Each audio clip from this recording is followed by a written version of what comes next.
Nota para nuestros oyentes, este episodio contiene información sobre canibalismo, violencia y asesinato no apto para estómagos sensibles. Los comentarios emitidos en este podcast no pretenden dañar a ninguna persona o grupo.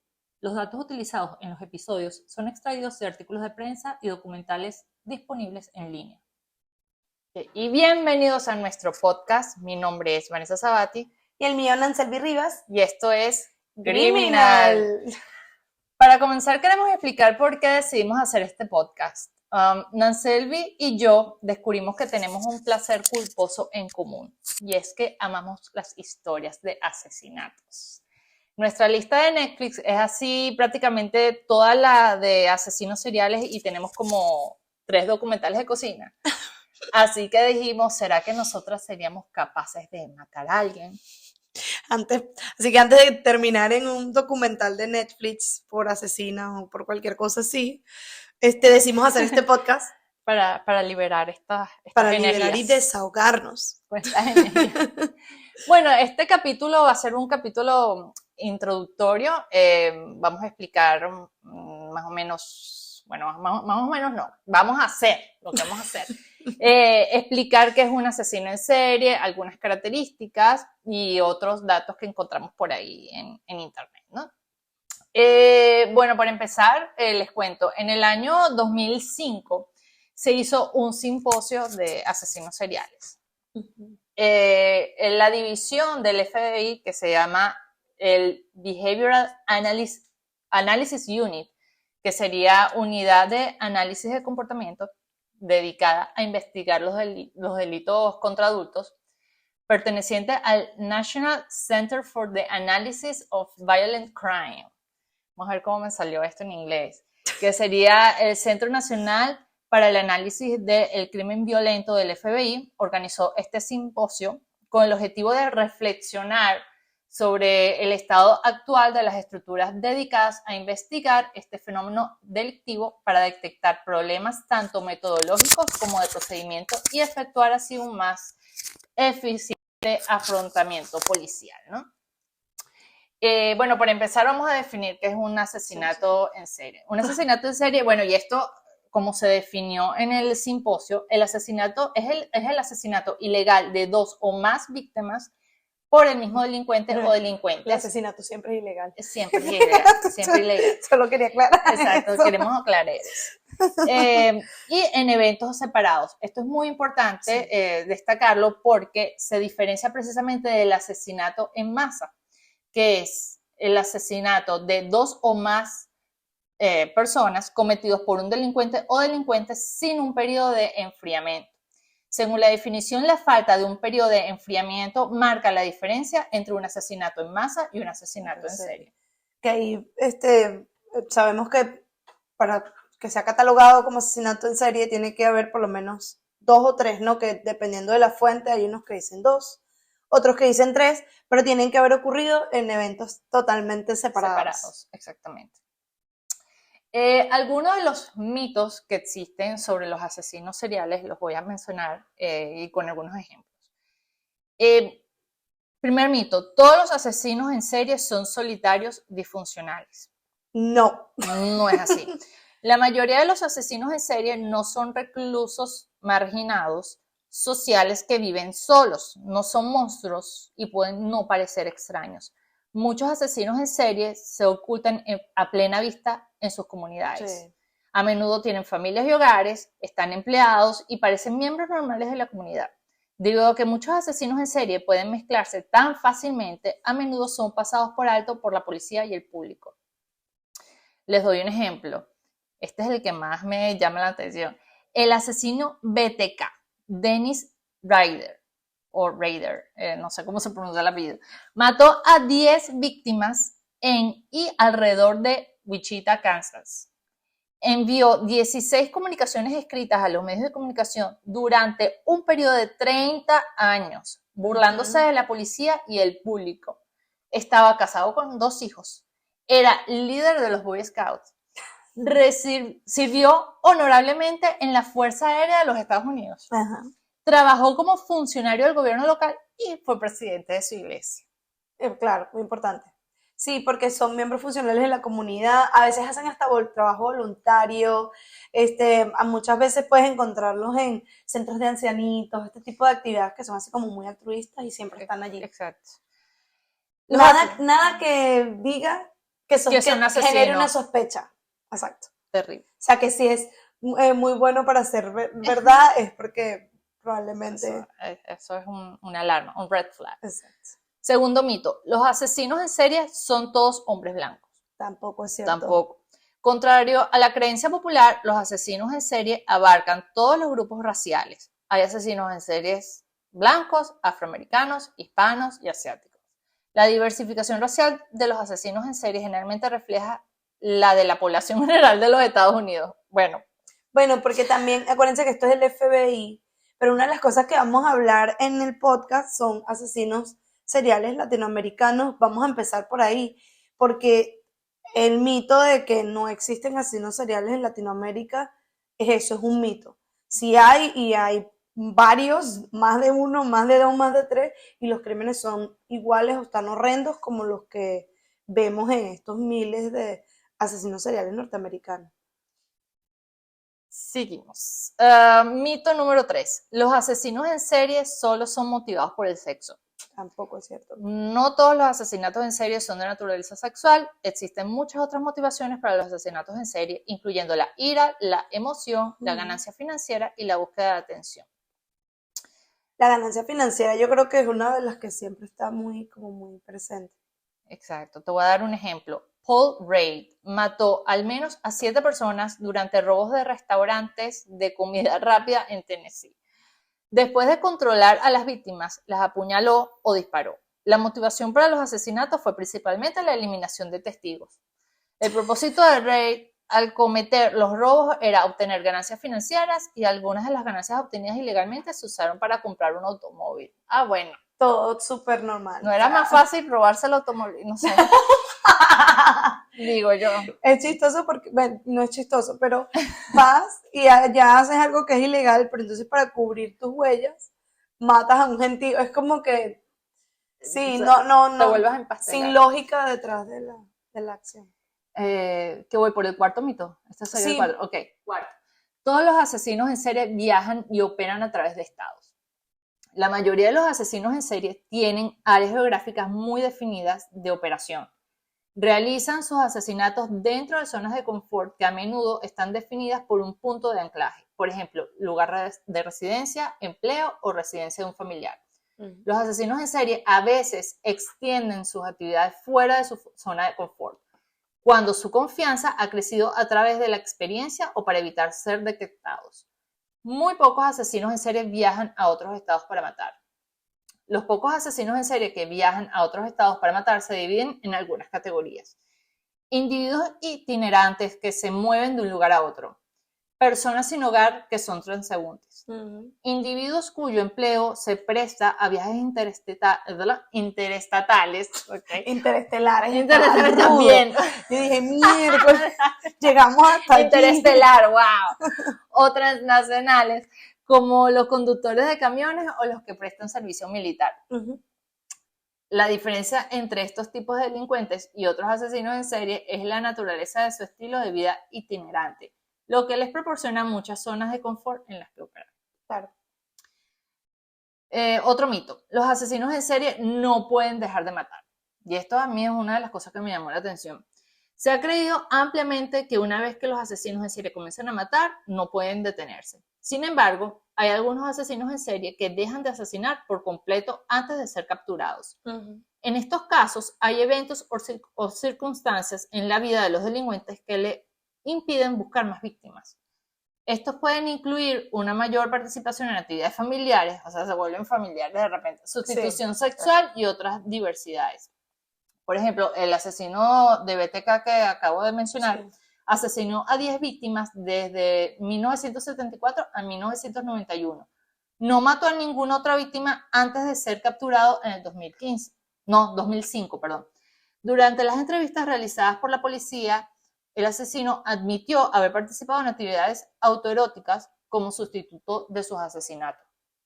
O sea, que tenía un impulso allí que lo cubrió con otras cosas. Igual pasa con algunos que cuando se sienten que la policía los va a agarrar, como que paran por un periodo de tiempo como para enfriar las cosas y vuelven a matar otra vez. Como que para que se pierda la pista. Exacto, exacto. Otro mito, los asesinos en serie quieren ser atrapados. Tampoco. Eso es mentira. Los delincuentes que cometen un crimen por primera vez tienen poca experiencia, adquieren experiencia y confianza con cada nuevo delito, eventualmente teniendo éxito con pocos errores o problemas. Aunque la mayoría de los asesinos en serie planifican sus delitos de manera más minuciosa que otros criminales, la curva de aprendizaje sigue siendo muy pronunciada. Deben seleccionar, apuntar, acercarse, controlar y deshacerse de sus víctimas. La logística involucrada en cometer un asesinato y deshacerse del cuerpo puede volverse muy compleja, especialmente cuando hay múltiples sitios involucrados. Es mucho trabajo. Son mucho trabajo andar limpiando, recogiendo, es que yo digo, o sea, yo digo que esta gente, más ganas de matar es ganas de cocinar en el caso de caníbales y limpiar, porque tú dices, ¿en cuánto tiempo matas a alguien?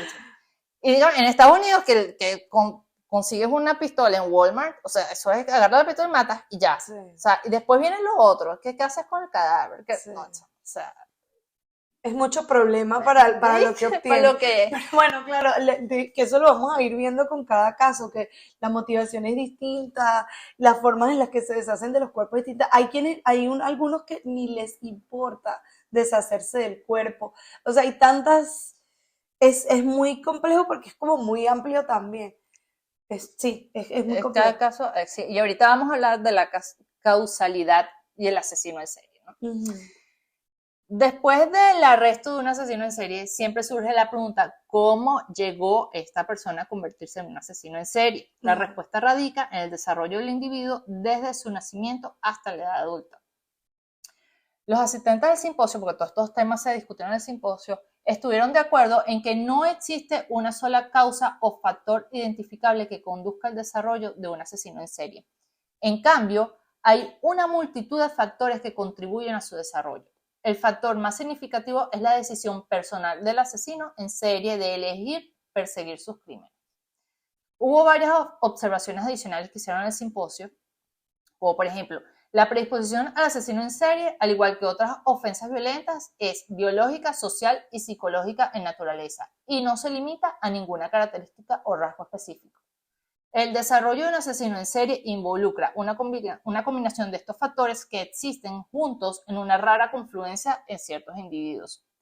No existen combinaciones específicas o rasgos o características. No hay una plantilla genérica. Los asesinos en serie son impulsados por sus propios motivos. Los asesinos en serie no se limitan a ningún grupo demográfico específico como su sexo, edad, raza o religión. Y la mayoría de los asesinos en serie que están motivados sexualmente erotizan la violencia durante su desarrollo. Para ellos, la violencia y la gratificación sexual están inexplicablemente entrelazadas en su psique.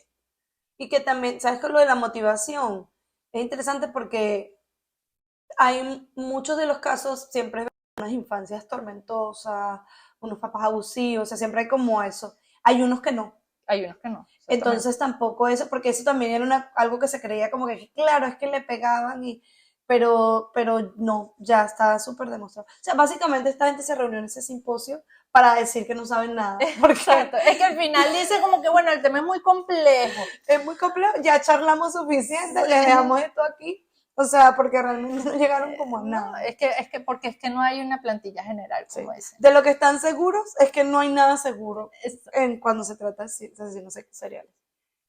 Sí, mira, entonces, bueno, y aquí hablando, ¿no? Sobre lo que le pasa por la mente de un asesino serial, hay una relación entre la psicopatía y el asesino en serie. Entonces, en el simposio dije, los asesinos en serie difieren en muchos aspectos, incluyendo sus motivaciones para matar y su comportamiento en la escena del crimen. Sin embargo, los asistentes identificaron ciertos rasgos comunes a algunos asesinos en serie, como la búsqueda de sensaciones, la falta de remordimiento o culpa, la impulsividad, la necesidad de control y el comportamiento depredador. Estos rasgos y comportamientos son consistentes con el trastorno de personalidad psicopática. La psicopatía es un trastorno de personalidad manifestado en personas que usan una mezcla Esa es nueva. Una mezcla de encanto, manipulación, intimidación y ocasionalmente violencia para controlar a los demás, con el fin de satisfacer sus propias necesidades egoístas. Aunque el concepto de psicopatía se ha conocido durante siglos, el doctor Robert Hare, creo que se pronuncia así, lideró el esfuerzo de investigación moderna para desarrollar una serie de herramientas de evaluación para evaluar los rasgos de personalidad y comportamientos atribuibles a los psicópatas. Y bueno, y aquí en el simposio explicaron los test que se le hacen, pero llegaron a identificar algunos rasgos interpersonales en los asesinos que analizaron. Entonces, de aquí salió que los rasgos interpersonales incluyen labia, encanto superficial, un sentido grandioso de autoestima, mentira patológica y la manipulación de los demás. Los rasgos afectivos incluyen la falta de remordimiento y o culpa, afecto superficial, falta de empatía y falta de aceptación de la responsabilidad. Los comportamientos de estilo de vida incluyen la búsqueda de estimulación, impulsividad, irresponsabilidad, orientación parasitaria y falta de metas realistas en la vida. Los comportamientos antisociales incluyen un mal control de comportamiento, problemas de comportamiento en la infancia, delincuencia juvenil, revocación de la libertad condicional y versatilidad criminal. La combinación de estos rasgos de personalidad individuales, estilos interpersonales y estilos de vida socialmente desviados son el marco de la psicopatía y pueden manifestarse de manera diferente en los psicópatas individuales. La investigación ha demostrado que en los delincuentes que son psicópatas, las puntuaciones varían, se refiere al test, desde un alto grado de psicopatía hasta cierta medida de psicopatía. O sea que tampoco es que... Porque también explican que la psicopatía, o sea, hay gente que puede ser psicópata y ser súper funcional. Hay gerentes, líderes de empresas que son por naturaleza, o sea, por muchas de las características que tienen, son una psicopatía controlada, leve. Exacto. Pero Digamos sí que es están controlada. ahí, sí, o sea, tú puedes tener un jefe que es un loco y lo que es realmente un psicópata. Claro, porque dice que no todos los psicópatas se convierten en asesinos en serie, Claro. En cambio, los asesinos en serie pueden poseer algunas o muchas de las características consistentes con la psicopatía. Que eso pero no todos son psicópatas. No todos son psicópatas. No todos son psicópatas, porque Correcto. hay algunos casos que también vamos a explorar donde no son psicópatas, sino que sienten como una satisfacción en romper la ley y ya, no hay nada, no hay el egocentrismo, la cuestión, es como un malandro común, exacto. Malandro común. Bueno, entonces ahorita vamos a hablar de las motivaciones y tipos de asesinatos en serie. No existe, ya dijimos que es muy difícil establecer algo como general, ¿no? Dice, el motivo en general puede ser difícil de determinar en una investigación de asesinatos en serie. Un asesino en serie puede tener múltiples motivos para cometer sus crímenes y estos motivos también pueden evolucionar. O sea, que aquí estamos tirando flecha a todos. No sabemos. Entonces, en el simposio, para ayudar a la policía a reducir el número de sospechosos, los asistentes sugirieron que se utilicen categorías amplias y no inclusivas de motivaciones como pautas para la investigación. Las siguientes categorías representan categorías generales y no pretenden ser una medida completa de los delincuentes en serie o su motivación. Entonces, primera motivación, la ira. La ira es una motivación en la que un delincuente muestra rabia u hostilidad hacia cierto subgrupo de la población o hacia la sociedad en general. El lucro criminal. Es una motivación en la que el delincuente se beneficia en estatus o compensación monetaria mediante el asesinato que está relacionado con las drogas, las pandillas y el crimen organizado. O sea, un sicario regular. O sea, sicario, exacto. Los sicarios son asesinos seriales. Claro, o sea, si lo veo en y no se le reconoce como el asesino. Lo que pasa es que es como que le pagan para hacerlo. No es la motivación de él que no dice... tiene una motivación intrínseca de, ay, voy a ir a asesinar a esta persona. Exactamente. Sí, Entonces, bueno, sí, ¿verdad? Pero es interesante sí, porque sí. Pero si nos vamos a la definición de asesino serial... Pero entonces, ¿en qué categoría? ¿Viste? Ahí está. ¿En qué categoría entra un sicario? Esa la dejamos para la próxima. La ganancia financiera. La ganancia financiera. La ganancia financiera es una Esa es la motivación. Esa es la motivación. Pero entonces sí son asesinos seriales. Lo que pasa es que hay una negociación antes de. Claro. Como que no es una decisión personal de decir voy yo. Sí. Bueno, sigo leyendo pues. La ganancia Sí. financiera es una motivación en la que el delincuente se beneficia monetariamente al matar. Ejemplos de estos tipos de delitos son los asesinatos de la viuda negra, los homicidios por robo o los asesinatos múltiples que implican fraude de seguros o de bienestar. La ideología es una motivación para cometer asesinatos con el fin de promover los objetivos e ideas de un individuo o grupo específico. Ejemplos de estos incluyen grupos terroristas o individuos que atacan a un grupo racial, de género o étnico específico. El poder emoción es una motivación en la que el delincuente se siente empoderado y o emocionado cuando mata a sus víctimas. La psicosis es una situación en la que el delincuente sufre una enfermedad mental grave y está matando debido a esa enfermedad. Esto puede incluir alucinaciones auditivas y o visuales y delirios paranoides grandiosos o extraños. La motivación sexual se basa en las necesidades de deseos sexuales del delincuente. Puede haber o no contacto sexual explícito reflejado en la escena del crimen. Bueno, y por último, hablando de los digamos, elementos que siempre intervienen en una investigación de asesinos, ¿no? En este simposio hablaron también sobre el papel de los medios de comunicación, que muchas veces pueden entorpecer el desarrollo de las investigaciones. Claro, porque pueden dar datos. Darle pistas al Exactamente, darle pistas. Bueno, esa es la razón por la cual si ocurre algo, inmediatamente la policía no devela datos y dicen que todavía está en an ongoing investigation. Porque precisamente si le das señales, el bicho sabe para dónde meterse. La gente no entiende eso. O sea, hay muchísima gente que protesta afuera de la policía o salen en la televisión diciendo que la policía no está haciendo lo suficiente. Y el periodismo también se va como por ahí, pero en realidad es que no quieren darle pista al tipo, dañar la investigación, básicamente.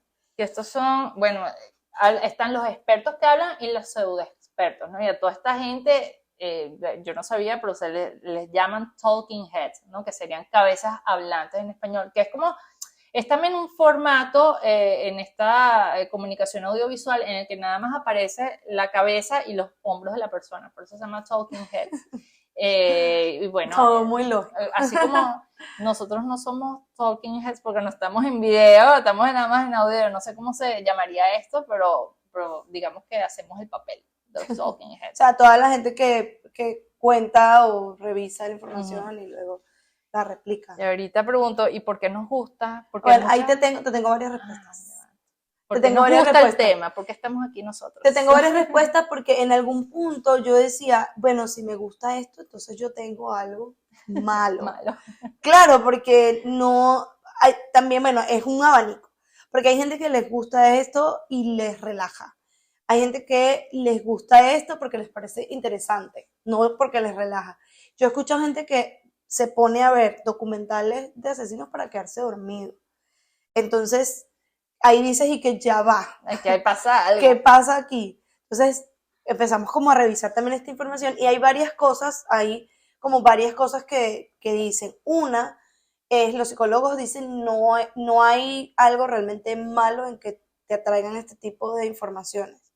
Alertan de que no deberías estar expuesto 100% de tu tiempo libre o de tu tiempo para hobby viendo este tipo de cosas porque efectivamente tiene algún impacto.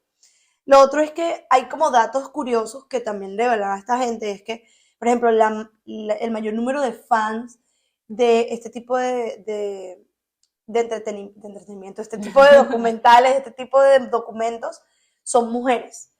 Y las razones son más ligadas a el control, más ligadas a entender cómo son las cosas para tener herramientas. Es como que yo veo este documental y ya yo sé que un psicópata puede hacer esto, esto y esto. Y eso hace sentir a las mujeres mucho más preparadas para enfrentarse al mundo. Es interesante porque yo creo que, bueno, las chances que realmente aprendas muchísimo es, pero ese es como lo que tu cerebro te dice. ¿Y eso nada más con las mujeres? Estoy aprendiendo. No, esto en general, Ok. pero hay o sea, la totalidad de la gente que ve esto, la mayoría son mujeres, y la motivación de la mujer para ver esto es precisamente sentir que estás como llenando una cajita de herramientas Okay. con esto. Hay otras que son un poquito más loquitas, que sí, yo creo que dependen también de por dónde va la gente, pero hay unas más loquitas. Por ejemplo, hay psicólogos que dicen que a la gente le gusta sentirse asustado. O sea, hay una parte de tu cuerpo y de tu cerebro que cuando tú te sientes asustado libera sustancias químicas que te hacen sentir como esa adrenalina, ese rush de adrenalina. Entonces hay gente que le gusta sentir eso, pero obviamente tú no te quieres ir a las 3 de la mañana a un callejón en Sabana Grande, ¿sí? O sea, bueno, Sabana Grande es un lugar popular de Caracas, Venezuela, para los que no saben. No, o sea, está eso, pero está también sentarte en la comodidad de tu casa, apagar todas las luces y prender una cuestión de esa. Tienes la adrenalina, tienes el rush allí y te da un feeling que es placentero. O sea, suena horrible, pero esa fue como la... Gusta. Bueno, la gente que ve películas de terror, esa... Exacto, y te gusta estar asustado en un entorno controlado. O sea, el asesino no suele salir de la pantalla a hacerte algo. Es la misma razón por la cual las casas embrujadas son súper famosas. Es la misma razón por la cual muchas veces hay gente que va a ver estos shows de ilusionismo, que el tipo se mete un montón de cuchillos y tal. O sea, hay un montón de actividades de entretenimiento que están ligadas a generarte ese miedo. Porque, pues sí, ese miedo hay gente que lo disfruta. Hay otra que es un poquito más moral y esta sí a mí me explotó el cerebro.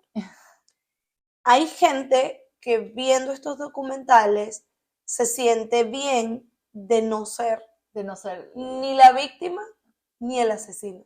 Ok. Es decir, hay gente que ve esto y dice, menos mal que yo sí soy una mujer inteligente y no uso Tinder de esa manera, ¿sí? O que dicen, menos mal que mi mamá me dio mucho amor y yo no tengo esa psicopatía. Okay. Entonces, ese feeling de moralmente sentir que tú estás bien, hace que la gente refuerce como que sus valores y le atrae ver este tipo de cosas para reforzar lo que está bien, lo que está mal y sentirse en una posición de paso. No, y sentirte en una posición de salud, entre comillas, de salud social, entre comillas. Entonces son como esas motivaciones. Es interesante porque sí, o sea, una vez más, esta psicóloga en McKinney, cuando le preguntaron, ¿estamos mal si creemos eso? Ella decía, no está mal verlo, es más bien, está muy específico en las razones, pero no está bien quedarse pegado mucho tiempo. ¿Por qué? Porque te vuelve muy insensible. Entonces empiezas a perder tu capacidad de asombro básicamente con la maldad o con el mal o como con lo que quieras ver, con la ilegalidad, o sea, porque también lo puedes ver de muchos puntos de vista, no solo el emocional. El tema es que te vuelves insensible y nada te sorprende. Es como que, bueno, si mató a 5, ya esto es como un estándar. Cuando llega otro el que mató a uno, tú dices que, bueno, pero fue uno. Pero mató a 5, o sea, y menos mal que nada más fue uno. Exacto, y pierdes entonces el sentido de, por ejemplo, ver los daños colaterales.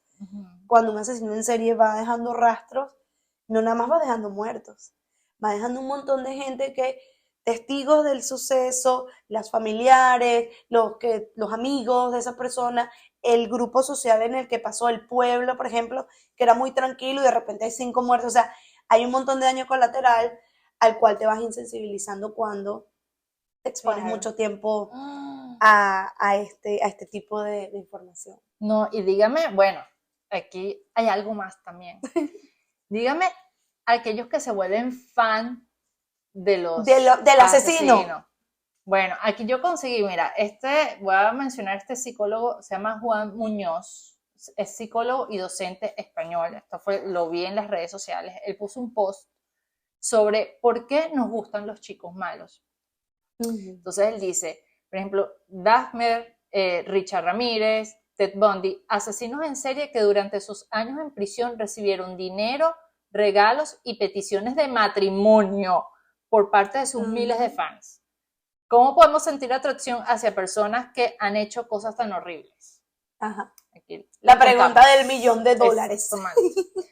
Estos hombres alcanzaron una cuota de éxito mayúscula que cuando se conocieron sus crímenes. Es decir, fueron y son deseados no a pesar de haber matado, sino justamente por haberlo hecho.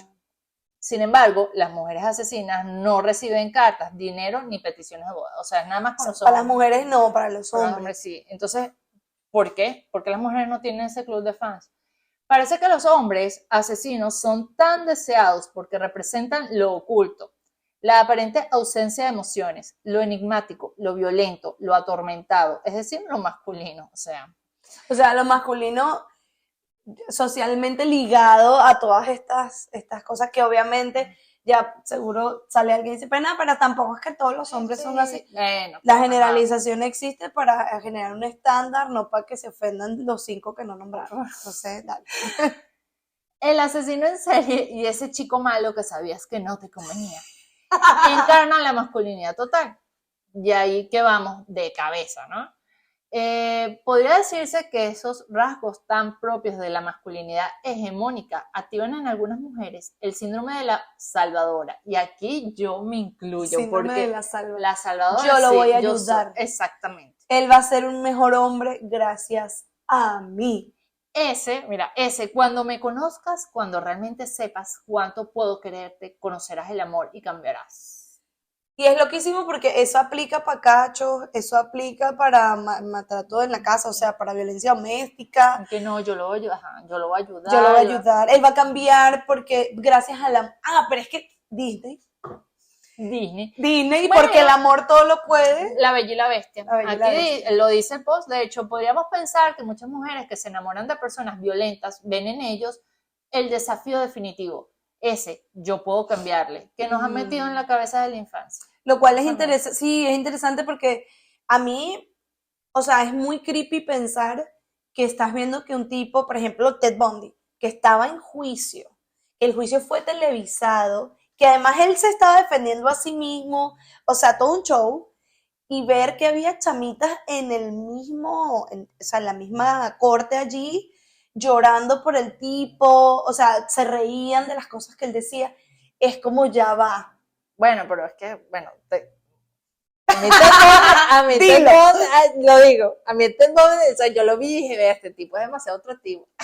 Claro, pero claro, tú dices, manita, pero te está, o sea, ahí, por ejemplo, estábamos justo hablando de alguna de las víctimas sobrevivientes de los ataques de Bundy, que fueron como testigos del juicio, y ellas están echando ese cuento, y estas panas están aquí viéndole el pelo al tipo, o sea, es un nivel de locura superior. Exacto. Pero sí es un efecto que tienen, no nada más pasa en Estados Unidos, en Latinoamérica también se han metido asesinos seriales presos y también han recibido carticas en la cárcel. Que eso lo vamos a hablar en otros capítulos. Bueno, sigo con el post. Dice, la masculinidad es eso que los hombres deben ser y eso que las mujeres deben desear.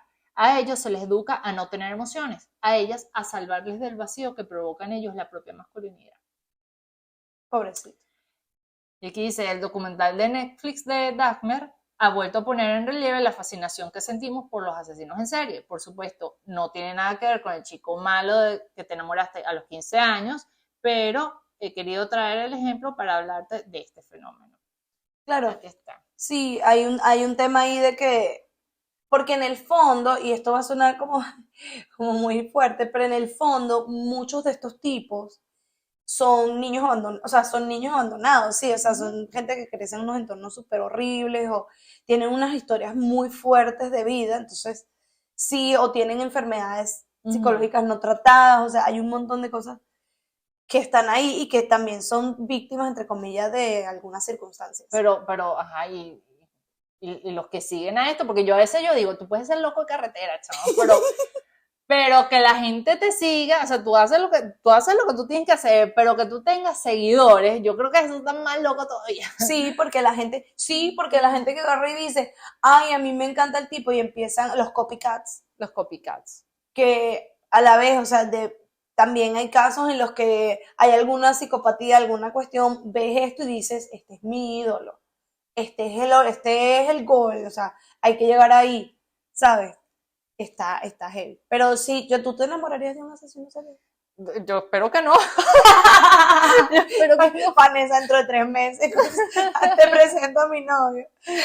Acaba de salir de la casa. Acaba de salir. ¿Por qué? Porque mató a 15 muchachas, pero yo yo lo voy a cambiar. estoy cambiando su corazón. No, sí, o sea, sí, es interesante verlo, es fuerte y bueno, para eso es lo que queremos hacer aquí, Exacto. como echar el cuento, empezar a desmontar el mito de que en Latinoamérica no hay asesinos seriales, en Latinoamérica hay asesinos Ay, seriales. claro que hay. Que no haya documentación como la que podemos ver en otros países, sí, pero sí hay investigación también, sí hay algunos procesos periodísticos que valen la pena también revisar, lamentablemente no es la mayoría, pero están ahí. Y sí se van a dar cuenta que hay mucho mito y mucho cuento de camino y que hay millones de versiones de lo que pasó con ciertos asesinos. Aquí vamos a intentar irnos siempre por fuentes periodísticas, libros o entrevistas a los mismos asesinos, como para tener datos Claro. más claros, y cuando haya varias versiones, contaremos las varias Que versiones. me pongo a pensar, a lo mejor no hay tanta información, bueno, para ciertos asesinos no hay mucha información porque la misma policía no ha querido soltar la información. Entonces, bueno, ahí se crean Bueno, hay detalles de casos como los de Dahmer y como esta gente de cosas que ellos le hicieron a las víctimas que no han sido y no van a ser reveladas al público en general, porque fueron muy fuertes. muy fuertes. O sea, y que ya, bueno, poniendo de ejemplo a Dahmer porque lo nombramos hace poco, ya viendo lo que Dahmer hizo, o sea, ya es suficientemente fuerte. Saber que hay cosas que no se sacan a la luz porque son muy perturbadoras, de verdad que genera como... Claro. Sí. Mm. Ahora, te pregunto a ti porque, o sea, Vanessa y yo vemos full documentales, leemos full de estas cosas. ¿Cuál es la sensación que tú tienes? Porque yo me cuestioné inmediatamente y que, o sea, Porque me gusta. es que me gusta porque me divierte, porque me relaja. ¿Cuál es tu motivación si tú lo pudieras decir? Uy, o sea, es que a mí me gusta el suspenso. Ok. Yo digo que es el suspenso. Como de resolver el caso. Ajá. Ay, pero sí, el suspenso. Entonces, yo no, mira, yo por lo menos, a mí me da miedo ver una película de fantasmas, o sea, de demonios, no sé qué, eso, pero ver una de asesinos, es como que, ¿y pero por qué pero por qué? O sea, como que Annabelle algo Annabelle no, pero ¿cómo se llama? American Psycho sí. Ajá. Entonces yo creo que me gusta el suspenso y como que yo creo más, o sea, como que puede suceder. En cambio, algo de fantasmas es como que, ay, esto es como que puede más ser etéreo irreal. para ti. Ajá, o sea, y es como que bueno, no. y eso es también del sistema de creencias, ¿no? Obviamente. Claro, sistema de creencias, pero yo creo que es o sea, él como que, o sea, ay, Dios mío, o sea, que no, me gusta esa sensación, así como que... De saber qué viene. A mí me pasa que a veces digo, es bueno saber que eso existe.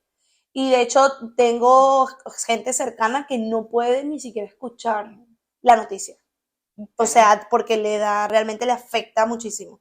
Y yo siento como que no es que yo tengo que saber, porque si el vecino. O si me entiendes, como que yo estoy más en ese. Y tú sabes que me llama la atención, bueno, aquí ya sabemos que no hay asesinos hay unos asesinos que trabajan en grupo, como lo que vamos a hablar dentro de un par de episodios, que tienen bandas, cómplices, un amigo. Pero a mí me llama más la atención aquel que trabaja solo, porque, uy, no debería decir esto, pero siento cierta admiración y yo no quiero decir que hoy quiero convertirme así, pero esa persona que trabaja sola, que planifica sola y que no solo, sino se escapa de la policía. Bueno, y eso a mí me deja como que... Ahí te voy a decir una de Harry Potter, okay, que dice que Voldemort hizo cosas grandiosas.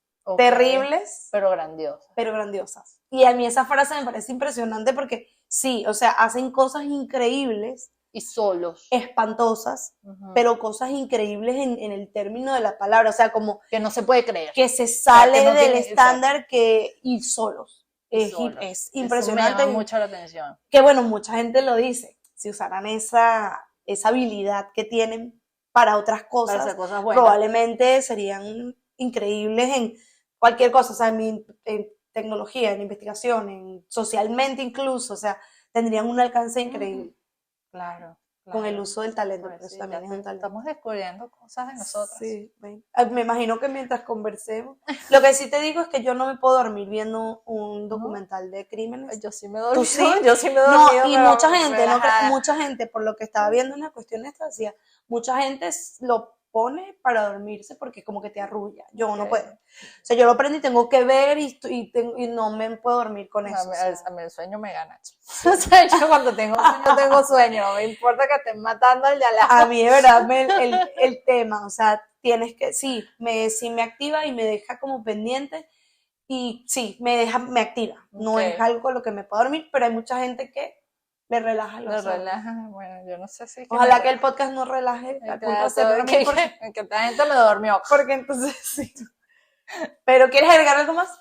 No, yo creo que por este capítulo, bueno, es que el tema es extenso, pero tratamos de resumir lo que leímos y ya seguiremos hablando de más cosas mientras consigamos más información sobre todos los asesinos de los que queremos hablar. Y bueno, yo creo que este capítulo no quisiera decir que estuvo divertido porque el tema no es que vamos a divertirnos, pero bueno, aquí nos entretenimos hablando de estas cosas. Sí. Sí, esto, y bueno, el tema de que hay muchísimo por explorar, vamos a ir descubriendo poquito a poco, vamos a ir explorando poquito a poco, y de pronto se nos va a salir un chistecito aquí y allá, no se lo tomen a mal, yo estoy súper centrada en el disclaimer porque yo entiendo que son temas sensibles, no crean que no es algo que tomamos con seriedad, pero sí, pues, a veces. Porque uno es así. Porque uno es así de niche. Bueno, gracias por si llegaste aquí. Gracias. Si llegaron hasta aquí, denos like si les gustó. Si no les gustó, igualito denos like porque nos hacen un favor para seguir. Y bueno, y si tienen algún tipo de comentario, nos pueden escribir. Así que nos vemos en el próximo episodio. Chao. Chao. Gracias.